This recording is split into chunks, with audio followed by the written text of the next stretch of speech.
Hey, good day, peace, love and light to you all, family. Sanbonan Dumelang Absheni. Welcome to another YouTube video with me, your host, Mathix Mahlangu. This is going to be a quick video. I've decided that I'm also going to drop quick videos, for those who maybe, I'm not saying that you should take information in as a form of where you're going to become an information addict and you just take information but don't apply it. But sometimes you can't sit and watch a 30-minute video. You can when you have free time if you make that free time. But sometimes, a 5-minute or 10-minute video can hit you just as deep as a decoding or a long video about a certain topic.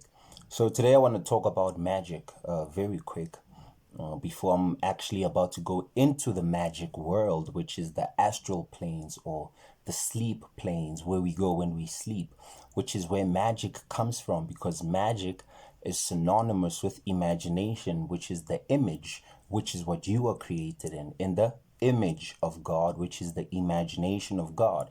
So now when we are talking about magic, that's what we are talking about, because it's about taking something from the imaginated planes. What you think of first, as a man thinketh, so is he. So magic is what you are. People will say, no, I don't believe in magic, bro.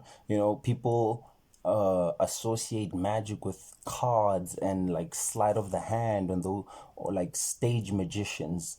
That's not what magic really is. Just like when people think of what alchemy is, they think that alchemy is turning lead into gold. That's the external side of it. Alchemy is basically the phoenix moving from the ashes and rising out of those ashes, which is you transforming the lower base emotions and thoughts of survival into the higher ones of Christhood and understanding love and reflection and seeing nature, God, your fellow human beings as a reflection of you. So that is the image that you were created in, which is the imagination, which is the magic. That's what magic is. Magic is not like just popping up on the stage. No, there's a deeper side to what magic is. Just like how there's a deeper side to what alchemy is, transforming the lower to the higher. That's literally the esoteric side of transforming lead into gold, which is the external side of what alchemists were trying to achieve when they discovered or came up across ancient texts that were pertaining to alchemy, which is what magic is. So when we are talking about magic, we're talking about the astral planes, the invisible planes, the causal planes, the inner planes. That's why they always refer you to find God within you. You can never ever find God outside. And if you try to look for God outside, you're going to be lost in an illusion, which is what most of us are lost in these days. So immediately when you switch up and you turn your focus inside, that's where God is. And then that's where the magic lies. So guess what? You are magic. That's where the magic is. If God is inside of you, that makes you magic because you were created in the imagination of God or in the image of God. So the phenotypical structure and the genotypical structure that your atoms construct according to your thoughts, which are based on how you feel about life, and then according to your genetic makeup, according to your universal, cosmic, terrestrial, stellar, solar, planetary, individual, cultural, humanitarian, planetary, stellar history.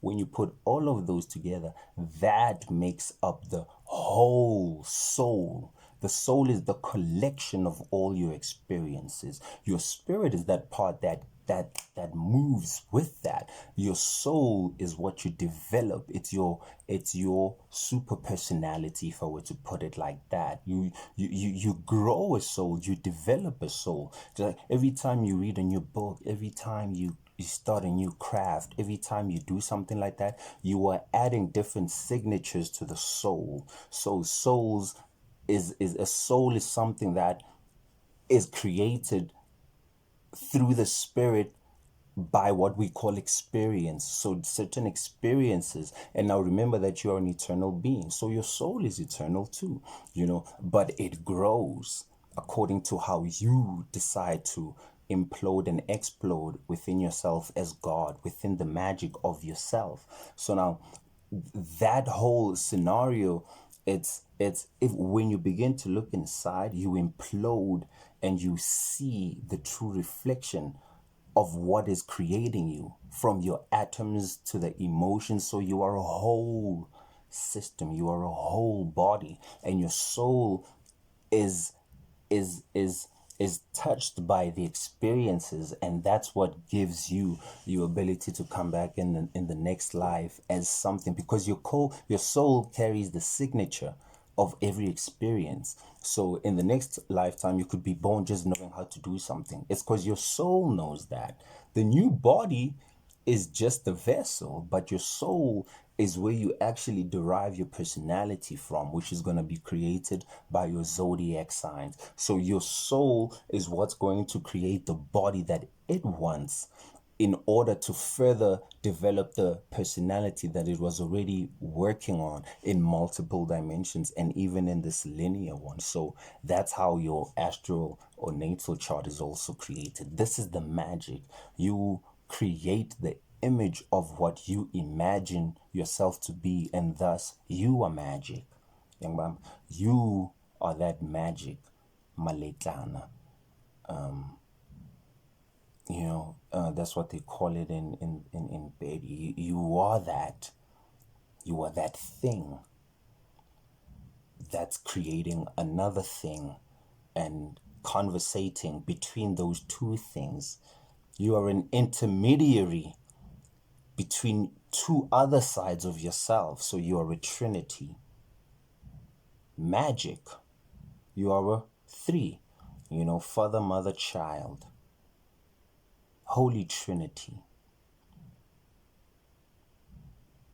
Peace out, family. That's where we're going to live the magic conversation. I think the thing that I just want you to understand in this is that you are the magic, and you can create reality however way you imagine. Much love.